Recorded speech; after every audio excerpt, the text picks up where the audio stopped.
Well, good evening, everybody, and welcome back to our study in the book of Revelation.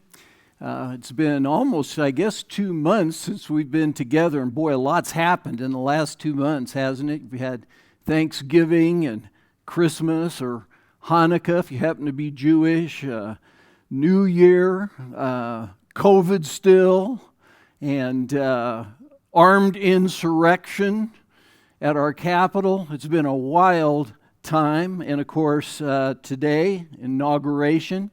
I'll make a little bit of a comment about that a little bit later on, but I think the songs that Biff chose are real important actually to remember during a time which is a time of great upheaval, really, and hard to know exactly how it ties into the book of Revelation, but it certainly could. So, as Biff said, this is session 22. If you happen to be joining us for the first time in this last session, where we'll kind of put our thoughts together on the end of the book, which I think is the best part, obviously, of the book of Revelation. I think it's the best part of the whole Bible, actually.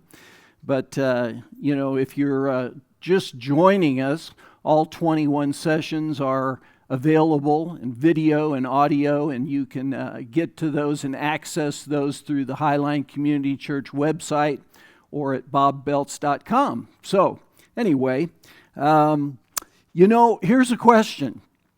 Will there be a final war in this age of human history that will come close to devastating the planet beyond repair?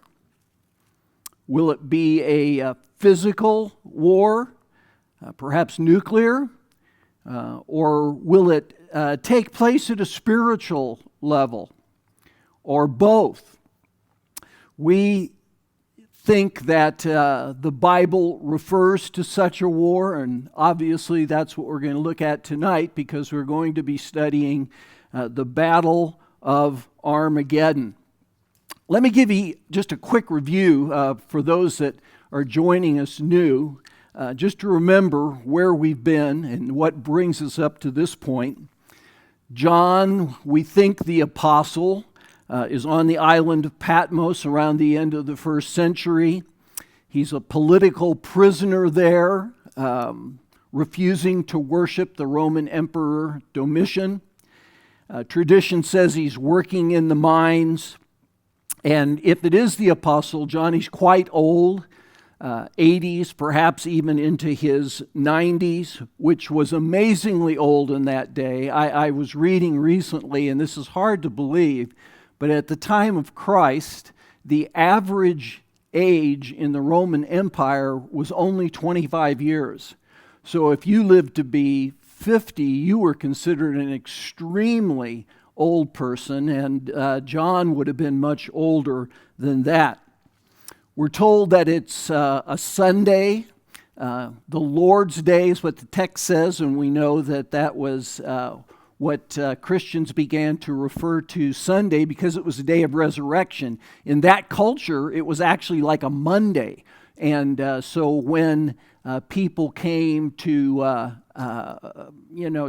worship together early on what we would call a Sunday morning, it was like them coming together on a Monday morning. So it's the Lord's Day, John says. He says that he is in the Spirit. And as we looked at that much earlier, we believe that he's having an ecstatic spiritual experience. Some of the commentators call it a prophetic trance state. And in this spiritual state that John is in, the risen Christ appears to him, and appears first of all as the glorified Son of Man, looking much like what we see in the book of Daniel. There actually are 4 different times that Jesus appears in the text, and every time he's different because it expresses different dimensions of who Jesus was. And in this initial appearance there on the island of Patmos, Jesus tells John to write to 7 churches in the Roman province of Asia, where John sort of was really we think was the elder or the leader of the flock in that area. And really, although there are other things, particularly the first letters that appear in chapters 2 and 3, primarily what we're told is that Jesus is going to reveal to John things to come. Soon, the text says, although it's been 2,000 years, but at least it'll be sooner in terms of what our timing is. And primarily it's interesting because in the early church, when they first read the book of Revelation, they thought that it was a reference to the destruction of Jerusalem and the overthrow of the Roman Empire. And probably up at least until the time of Constantine, because the Roman Empire was such a persecutor of Christians. After that, people had to begin to take a longer look. If it's not really about those things, and of course there's one of the primary schools of understanding of the book called the Preterist school that believes that it all was about the first century or the destruction of the Roman Empire a little bit later on. But in the book, John's caught up again in the Spirit into the very presence of God, where he sees a throne and he sees God seated on the throne and holding in his right hand a scroll. And what we're going to see are 3 sets of 7 events that take place, beginning with the scroll. And so when those seals are opened on the scroll, there's a partial judgment that begins to take place. We think this is the tribulation period referred to in the Bible, and we also think that if it's connected to the 70th week of Daniel, that we're looking at a period of perhaps 7 years. That 7th seal, when it gets opened, introduces us to 7 angels with 7 trumpets. And as each of those angels sounds their trumpets, there's this increasing intensity of tribulation. And when we get to the 7th trumpet, when we get to the 7th trumpet, we're told this in the text. The 7th angel sounded his trumpet, and there were loud voices in heaven which said, "The kingdom of the world has become the kingdom of our Lord and of his Christ or Messiah, and he will reign forever and ever."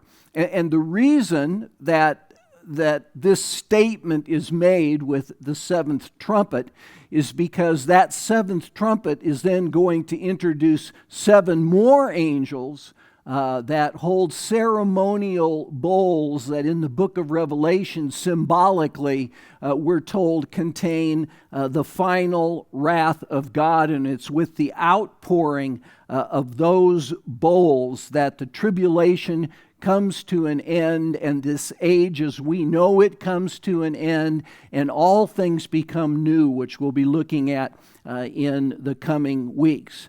So that really brings us up to the final events of the book that we're going to look at. The Battle of Armageddon, the fall of Babylon and all that means, the actual second coming of Christ, the millennium, the great white throne judgment, a new heavens, a new earth, a new Jerusalem, and the final things of this age and the beginning of a new age. So, again, tonight our focus will be on the Battle of Armageddon. I should say something that's going to sound a little bit strange to you, but it's interesting to me, as much study as I've done on this subject, actually how little the book of Revelation talks about this final battle. And we'll see the texts that refer to it, but it has deep roots all the way back into the Old Testament, where there's much more detail, we think, about the final battle, but really just a couple of texts that we'll look at tonight in Revelation itself about what we refer to as the Battle of Armageddon. Now, again, the Bible consistently paints a picture of a time coming when the current reality that we live in is going to change, and God's kingdom is going to be established for all eternity. The transition, by the way, in the Old Testament is usually referred to by the expression the day of the Lord, and so over 30 times in the Old Testament that expression appears, but it actually appears 7 times even in the New Testament, referring to what we see in the book of Revelation, a cataclysmic period of human history climaxed by the final war of humanity that we call Armageddon. Again, as we go through the book, and particularly as we get into these later chapters, it's difficult to sort out what is symbolic and what is more literal. Now, the book itself is, again, a genre, apocalyptic literature, that tends to communicate in symbols, but there are times when it looks like John sort of switches gears and becomes literal. So we have to speculate a bit when we get to this point, but know that the Bible consistently paints this portrait of this transition. And frankly, I've had 2 months where I've been studying these things again, and I've got to tell you, if you study and do enough research on this topic, it could drive you crazy because there are so many theories. And so again, understand tonight, I'm going to lay it out kind of the way I see it, but again, I'll try and remind you periodically there's some speculation, and there's times where I'm probably going to approach things more literally that actually could be talking about something that's a bit more symbolic. So let's begin with what I'm going to call preliminaries to the Battle of Armageddon. And this has to do with some things prior to the book of Revelation that make reference to what we are going to look at tonight. Jesus in the Olivet Discourse, he makes a couple of prophetic statements about the end of the age. He says that we're going to hear about wars and rumors of wars, and that nation is going to rise against nation and kingdom against kingdom. And then he says these are like birth pangs, the beginning, of the end of all things. And over in Luke records that Jesus says, when you see Jerusalem being surrounded by armies, you will know that its desolation is near. Now, in the text, the disciples really ask 2 questions, and Jesus' answer, again, it's hard to sort through a bit, because they ask, number 1, when Jerusalem's going to be destroyed, because Jesus has just told them that not one stone is going to be left standing on another on the temple, but they also ask him, and the signs of your coming. And Jerusalem had been, by the time John writes Revelation, Jerusalem had been surrounded by an army and had been destroyed. I think part of what's interesting, and again, it depends on how much detail you get into in Scripture, but this text says that armies are going to surround Jerusalem, and we're going to see that a little bit later on in some other texts, because in 70 AD, when Jerusalem was destroyed, it was only one army. It was the Roman army. And so we think there's a multiple fulfillment to these prophecies, that some of them referred to the fact that Jerusalem had been destroyed by the Romans in 70 AD. So really, at least 20 years, maybe 25, before John even writes the book of Revelation. And again, there are those that, when they interpret the book, believe that that's what is being spoken of here. So, anyway, preliminaries. Jesus makes these statements, and then, these things weren't symbolic. These things were literal. They actually happened, which again, when we see references to the same texts here in the book of Revelation, it makes us wonder, well, it was literal back then. Why would it not be literal now? So we'll move on. Revelation chapter 9, we've already seen in the book some references that tie into what's getting ready to happen now here at the end. Revelation chapter 9, remember that when the sixth angel sounded his trumpet, they were told, release the four angels who were bound at the great river Euphrates. And it goes on and says that, the four angels who'd been kept ready for this very hour and day and month and year were released to kill a third of mankind. Many commentators believe that doesn't happen right then. Many believe that that's a reference again to what's going to happen at the Battle of Armageddon. And then John says this, the number of the mounted troops was twice 10,000 times 10,000. I heard their number. Well, that's 200 million. 200 million soldiers that eventually are going to be engaged in conflict. And when we look at some scenarios a little bit later on, again, I think this refers to what happens at the Battle of Armageddon. And then also, we've already seen in Revelation that when the bowls were poured out, that the sixth angel poured out his bowl on the great river Euphrates, and its water was dried up to prepare the way for the kings from the east. And so this force of 200 million is referred to as the kings from the east, and as they move, they're going to move across the Euphrates, which then brings them into the Holy Land. We'll look a little bit at location too as we move on here. We also saw this. Then I saw three impure spirits that looked like frogs. They came out of the mouth of the dragon, out of the mouth of the beast, and out of the mouth of the false prophet. And what did they do? They are demonic spirits that perform signs, and they go out to the kings of the whole world to gather them together for the battle on the great day of God Almighty. Again, tapping back into some of the Old Testament prophecies. Then they gathered the kings together to the place that in Hebrew is called Armageddon.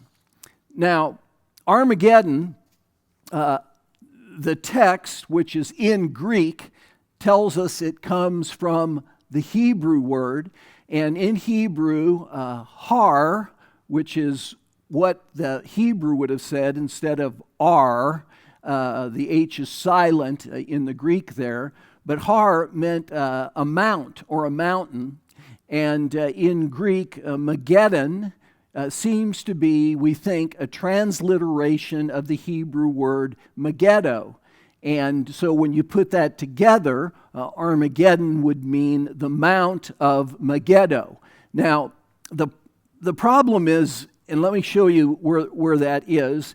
If you look here on this map, you'll see Megiddo is sort of in the southern part of Galilee. It's kind of down from Mount Carmel.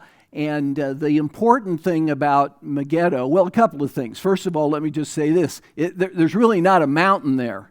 There is a tell, and a tell, well, let me say this before I get into that.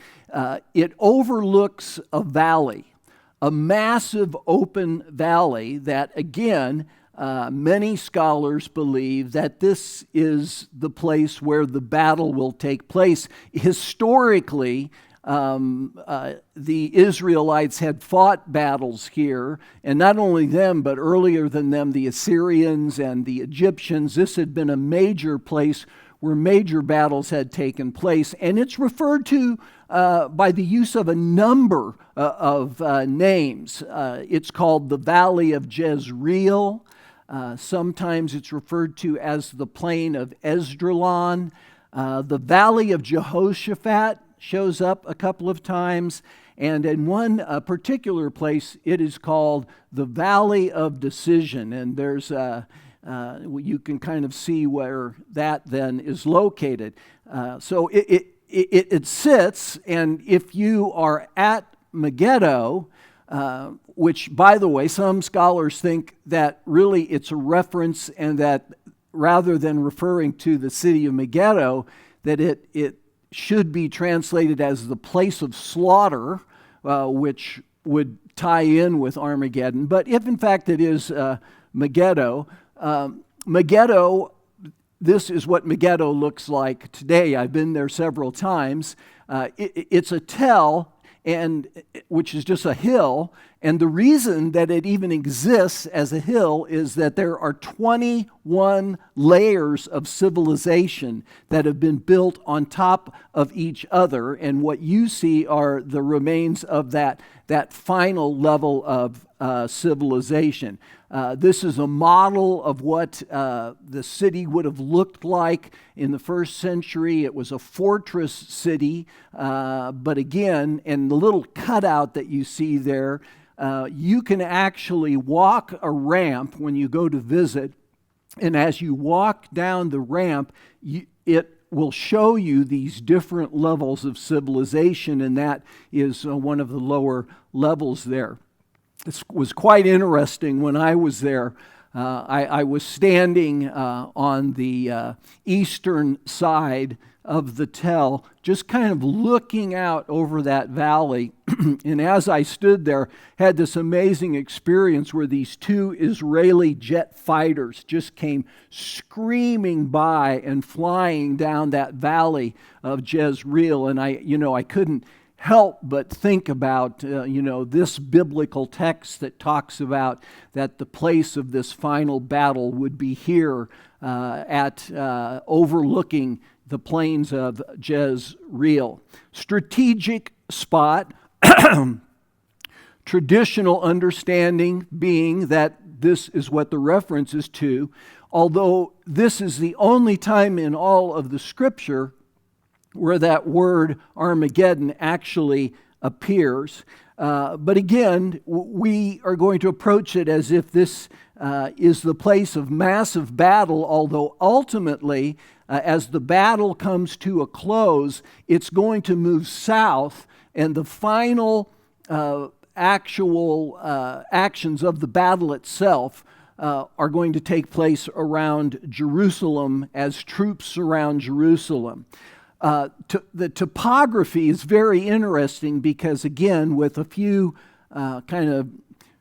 sometimes called mountains, they aren't like the mountains here in the United States, particularly Colorado, but there's really a long plain that runs all the way, really from Mount Carmel all the way down to Jerusalem. So the topography is perfect. There's a great quote, you'll oftentimes hear it, that when Napoleon saw this valley, he said this would be the perfect place for the final battle of all of history. I think that it's tied into some Old Testament prophecies. Remember that of the 404 verses in Revelation, over 300 of them have some sort of an inference or a reference or a connection to the Old Testament. And when we get to the Battle of Armageddon, it takes me back to two passages in the Old Testament. One is in Joel. And Joel makes this statement: multitudes in the valley of decision. Again, that's one of the names of this plain. For the day of the Lord is near in the valley of decision. And Joel gets a little more into this even in the book of Revelation. In those days, and he's talking about the future, and at that time, when I restore the fortunes of Judah and Jerusalem, I will gather all nations and bring them down to the valley of Jehoshaphat. So he's already referred to it once as the valley of decision. Here he refers to it as the valley of Jehoshaphat. Proclaim this among the nations. Prepare for war. Rouse the warriors. Let all the fighting men draw near and attack. Beat your plowshares into swords and your pruning hooks into spears. Come quickly, all you nations from every side, excuse me, and assemble there. And he goes on, let the nations be roused, let them advance into the valley of Jehoshaphat, for there I will sit to judge the nations on every side. Thank you, Biff. Excuse me a second here. I need a little bit of a drink. That was good. So Joel talks and gives a much bigger picture here, again, that God is going to judge the nations. Now, the players that are involved in the Battle of Armageddon we've seen some of this back in sessions 10, I believe it was, when we talked about the prophetic picture, geopolitical, of what the Bible said prophetically the power blocks would look like at the end of times. And of course, they tie in at this point now where we see who are the players that actually are involved in this battle. Again, if it's literal, which is the approach that futurists tend to take, speculative, remember, again, preterists think that all of this has to do with the destruction of Jerusalem and the coming destruction of the Roman army, and those that really rigidly interpret the book symbolically believe that this has to do with the spiritual forces of evil being destroyed once and for all. But we're going to go literal tonight just to kind of see, well, what if in fact this is a real battle, which again, I lean that direction, and I could be wrong, but I lean that direction. So who are the players in the battle? Well, first of all, the first player is Israel itself. And here's just a picture of modern day Israel in the land that it possesses. And in the book, I mean, we see it ultimately, because ultimately in chapter 19 of Revelation, the final scenes of Armageddon take place around Jerusalem. But in the Ezekiel prophecy of the battle of Gog and Magog, and we'll see how that fits in also, verse 1 of Ezekiel chapter 38, and I really encourage you to go back and read Ezekiel 38 and 39 and see how it fits in. The first verse of that text, which I don't have a slide up, I somehow or other happened to erase it, but it says, Son of man, set your face against Gog of the land of Magog. And then it goes on and says this, after many days you, referring to Gog and of the land of Magog, you will be called to arms. In future years you'll invade a land that has recovered from war, whose people were gathered from many nations to the mountains of Israel, which had long been desolate. So Israel is the centerpiece. Jerusalem ultimately will be the climactic place of the final battle. And what we have to remember is that from 70 AD until 1948, there was no Israel. And so people would look at some of these prophetic passages and didn't quite know what to do with them. Some scholars would say, well, there's going to be a nation of Israel again. Others would sort of say, well, again, this would tend to be, well, it's just symbolic of something else. But you see, we live in the generation that has seen that centerpiece reborn. And this text in Ezekiel, when you really ponder it for a bit, whose people were gathered from many nations to the mountains of Israel, which had long been desolate. And that's really what modern Israel is. It's not really what first century Israel would have been. So Israel is the centerpiece and the first player.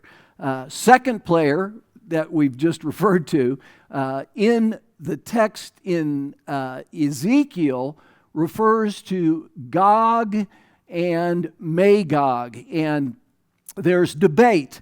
The way it's translated is Gog of the land of Magog, but there are other places, for instance, back in the genealogies where Magog was actually a person. So some people refer to it as Gog and Magog, but it is well, this is another text. This is an Ezekiel text. This is Ezekiel text again. I'll turn you around, okay, in reference to Gog. I'll put hooks in your jaws and bring you out with your whole army, your horses, your horsemen fully armed, and a great horde with large and small shields, all of them brandishing their swords. Another reference will refer to it as the land to the uttermost north. Now, for, I would say, perhaps centuries, the thinking has been that Gog, or Gog of the land of Magog, in this particular map shows the land, because Gog is in reference to this map, is a person, is Russia. That Russia would be this nation to the uttermost north. No one knows exactly. Again, we're really getting into some speculation, but we can see that that there are historic references, and also there's a reference to Gog being the prince of Meshech and Tubal, and you can kind of see where this particular map identifies them. We're also going to see a little bit later on that there's a reference to Gomer and Beth Togarmah, and you can see that on this map, and I think another map I'm going to show you would refer to that as being part of Turkey, but others have other theories. Again, this is part of the book where the more research you do, the more crazy it gets. But is this battle that's getting ready to happen out of Ezekiel 38, is it a separate battle, or is it part of Armageddon? And for our purposes, I'm going to suggest that perhaps this is the beginning of the battle of Armageddon. Again, appears to be future. If it's in our time, Russia would make a lot of sense. Perhaps allied with Syria and Iran and Turkey.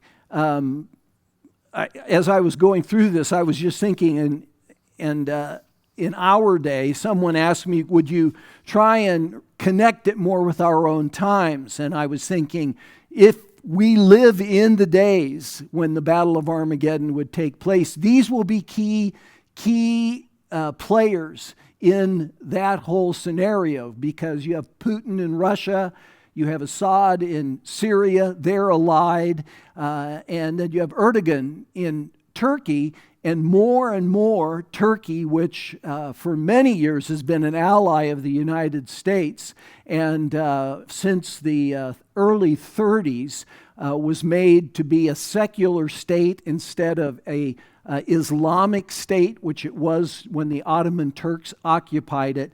There's this drift, and there's more and more of a drift of Turkey now allying itself more with Russia and even Iran. So if it was our days, you could expect to see something happening with this kind of leadership. So you've got Israel as the centerpiece. You have this northern power of Gog and Beth Togarmah, Gomer, all coming together. And then the third player is a southern coalition that will ally itself with that northern coalition in this attack upon Israel. And they are sometimes referred to as the kings of the south. And Ezekiel says it this way: Persia, Cush, and Put will be with them. In other words, with this northern coalition, all with shields and helmets, also Gomer with all its troops, and Beth Togarmah from the far north with all its troops, the many nations with you. And so you've got now a southern coalition, and Persia, I'm going to pull it out of the southern coalition for a minute, because it's actually on the eastern side of the Euphrates, and let's just hold on to that for 1 second. But certainly when you look at when it talks about Cush and Put, in modern times you can kind of see it was the northern African nations that today tend to all be Islamic and tend to be enemies of Israel, and that these forces from the north and these forces from the south will come together to attack Israel, as Ezekiel says. And again, notice that he makes reference to them as the kings of the south, at least in some of the other texts.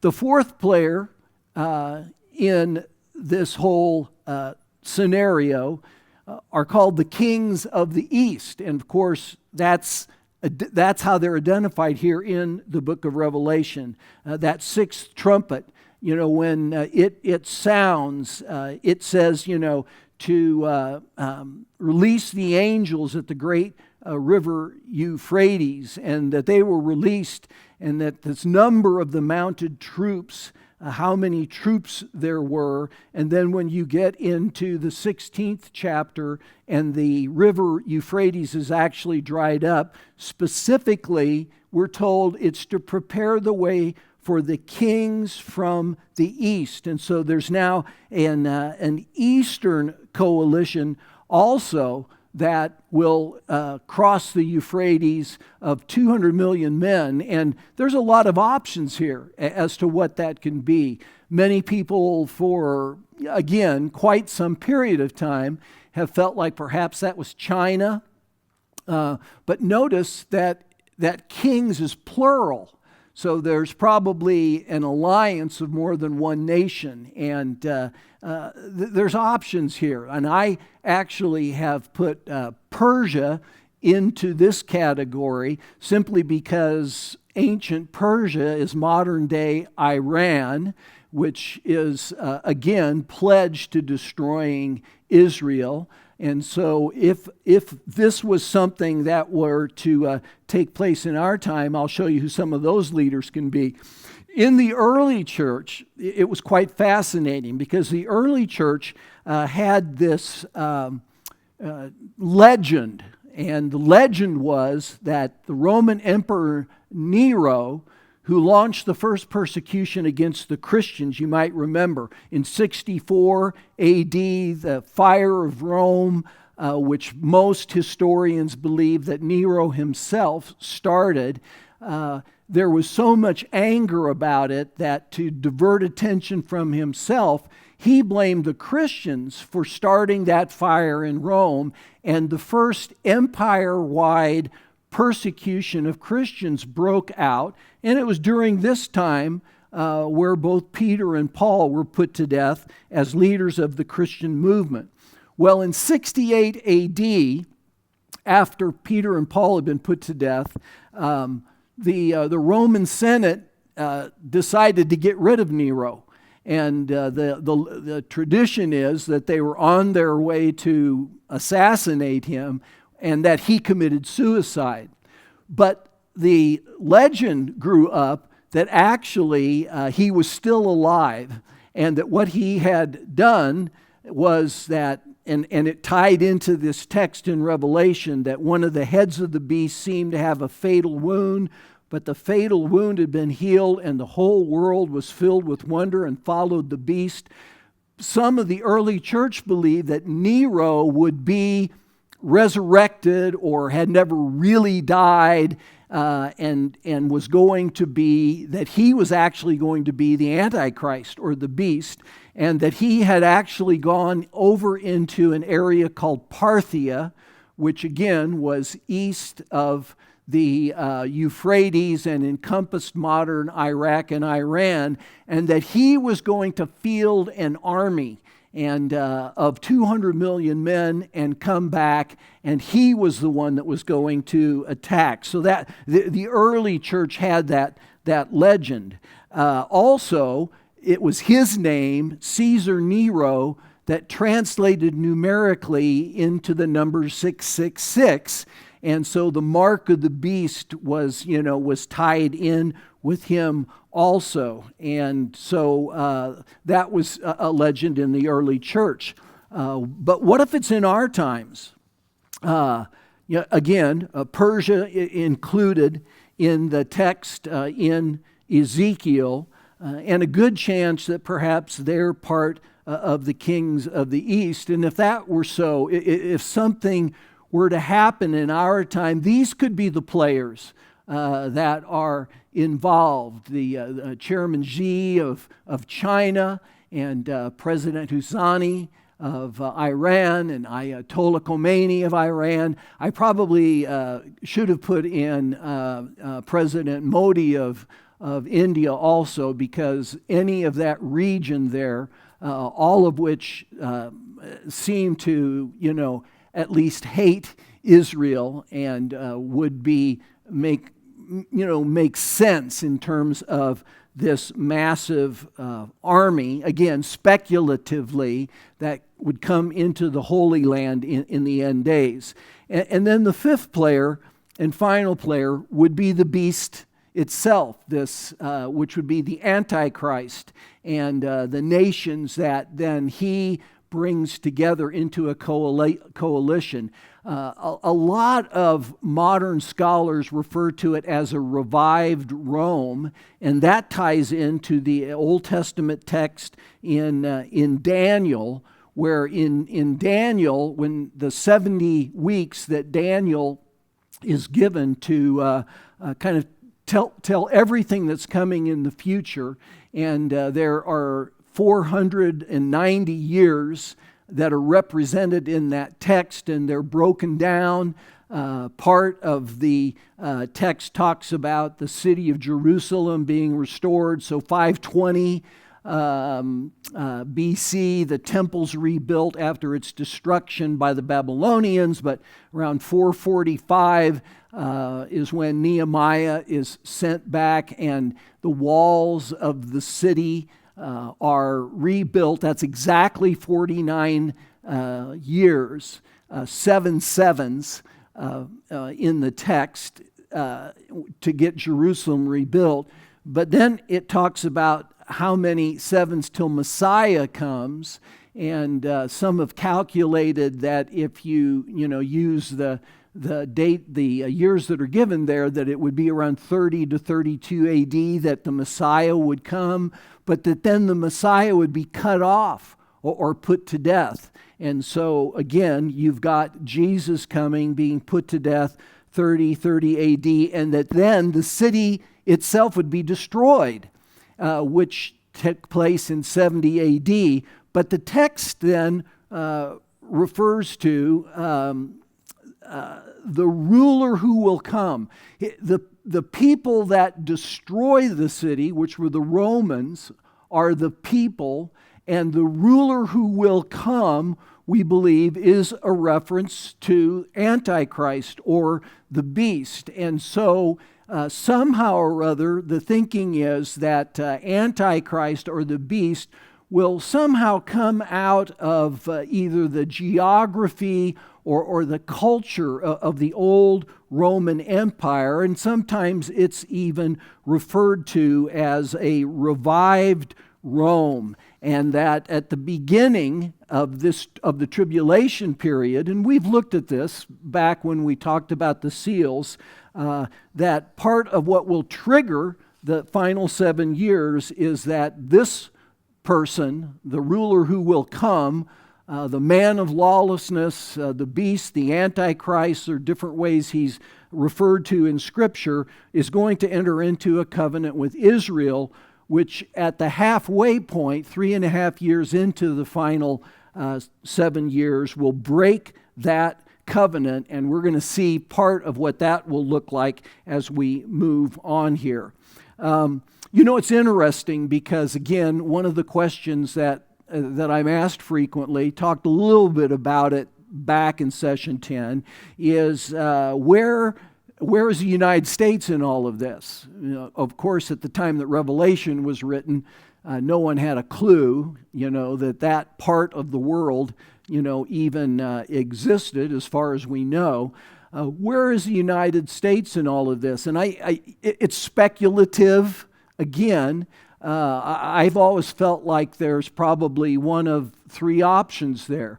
One would be that we were so closely allied with Israel that when this took place, the United States would actually almost be viewed as part of Israel. And up until now, up until today, we have been firm supporters of the nation of Israel. That certainly could change.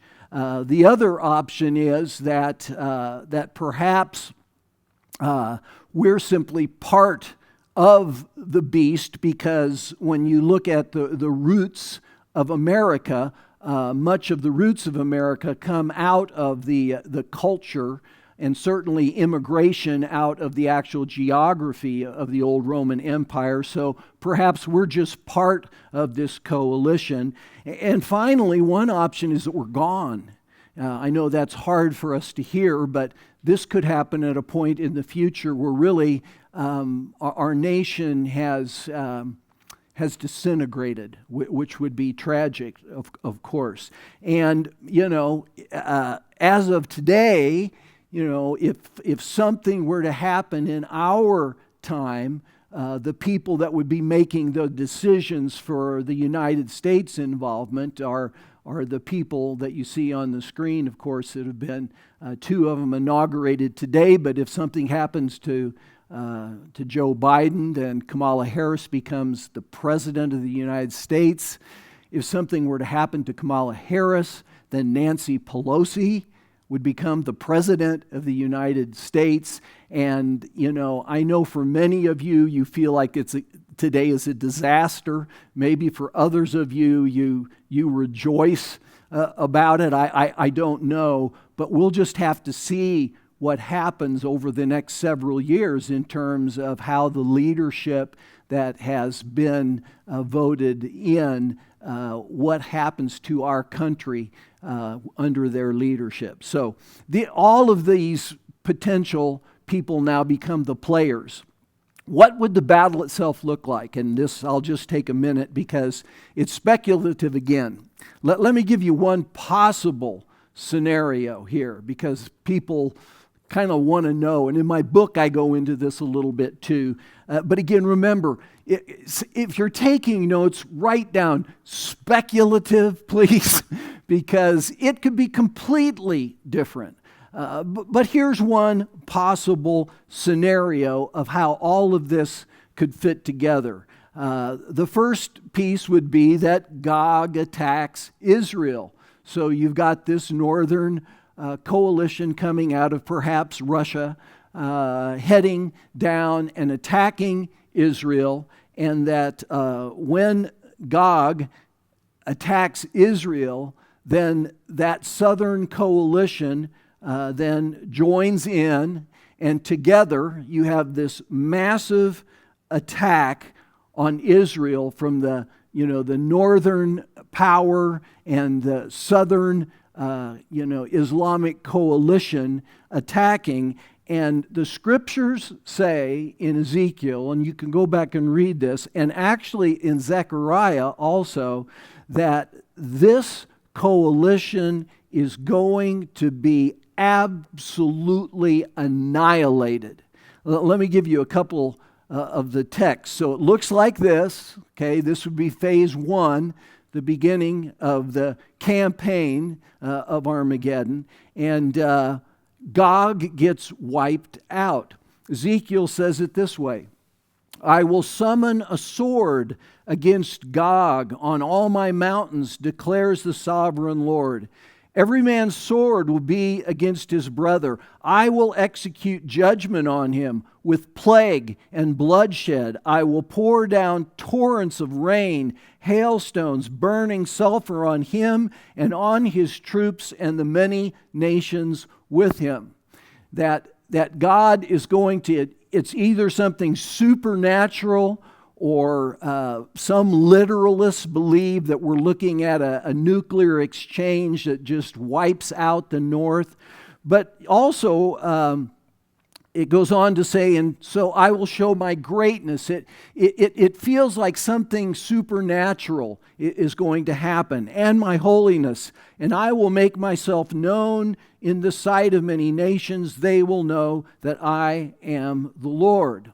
Now, Zechariah goes into some detail. A day of the Lord is coming, Jerusalem, when your possessions will be plundered and divided up within your very walls. I will gather all the nations to Jerusalem to fight against it. And then the Lord will go out and fight against those nations as he fights on a day of battle. And on that day, his feet will stand on the Mount of Olives, east of Jerusalem, and the Mount of Olives will be split in two from east to west. Now remember, it's the Mount of Olives where Jesus ascends from after 40 days of proving the resurrection. And as the disciples are just standing there gobsmacked, the angels say, he's coming back, the same way. And it's always been this sense that somehow or other that when Christ returns, he'll return to the Mount of Olives. And that's what this text in Zechariah obviously is saying. But here's what will happen. This is the plague with which the Lord will strike all the nations that fought against Jerusalem. Their flesh will rot while they are still standing on their feet. Their eyes will rot in their sockets, and their tongues will rot in their mouths. So the northern coalition just gets annihilated. And perhaps when that happens, it's as if the door gets open now for the next phase, where now the Eastern coalition moves in to the Holy Land, this massive military amount of 200 million. And when the Eastern coalition attacks, perhaps at that point in time, also, Antichrist and the Western coalition will come in to fight that Eastern, initially perhaps on the side of Israel, because again, the timing doesn't seem to totally work, but there's some sort of a covenant that had taken place, even though it's been broken probably by this point in time. But there is just this brutal battle that then ensues,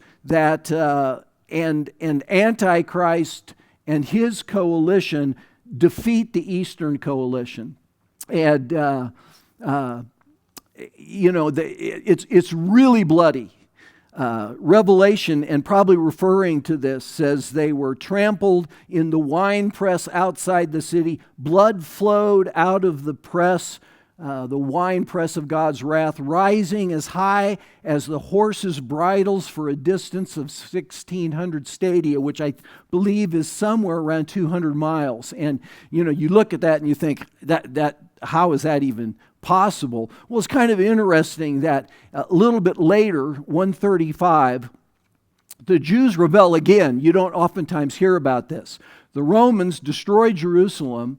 Around 131, they decide, we're going to build a city where Jerusalem was, a Roman city. They plow under everything that was left from the city of Jerusalem after 70 A.D., which wasn't much, and there was a city there, Iola Capitola, and it infuriated the Jews that remained, and another rebellion was launched, and the Romans came in and just annihilated the Jewish population of what we would think of as Israel. And in the Jewish Talmud, describing kind of one of the final battles of that uprising, the Romans went on killing until their horses were submerged in blood to their nostrils. So again, it's just this unbelievable, bloody battle that potentially takes place. And then finally, when that battle is finished, and again, the text talks about the carnage.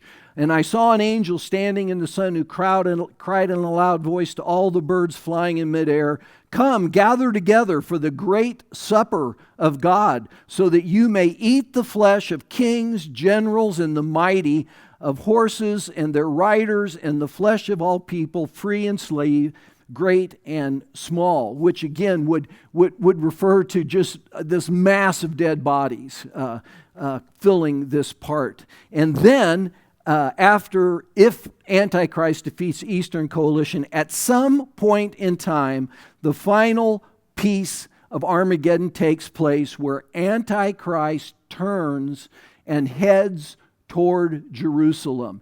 And it would appear that whatever survivors are left from the other nations, they join together with him to attack Jerusalem itself. And and Revelation says it this way: "Then I saw the beast and the kings of the earth and their armies gathered together to wage war against the rider on the horse and his army." The final battle, the coalition, they march on Jerusalem, and they actually enter into war for 1 millisecond. And who they enter into war with, you've got to wait till next week to find out, when next week we talk about the return of Christ. So, Armageddon. Biff, you want to come on up and tell us about the questions for the group? All right. Thank you so much, Dr. Bob. This is absolutely fascinating, and it's mind-blowing. And on a day like today, where we see a peaceful transfer of power, it just kind of it makes me think about three things. First of all, do you think Armageddon will happen today? Do you think Armageddon will happen today? Is the world scenario kind of ready for it? And I'm not going to answer that because I think you need to answer that. Number two, do you think it will be an actual war or spiritual war? Do you think it will be an actual war or spiritual war? I think we go to war every day with the kingdom of Satan, and that's what Paul talked about. He says we wrestle not against flesh and blood, right? And then our third question is this: do you think America is going to continue to be the most powerful nation in the world, or slowly decline to become a minor power? Let me repeat that. Do you think America is going to continue to be the most powerful nation in the world, or slowly decline to become a minor power?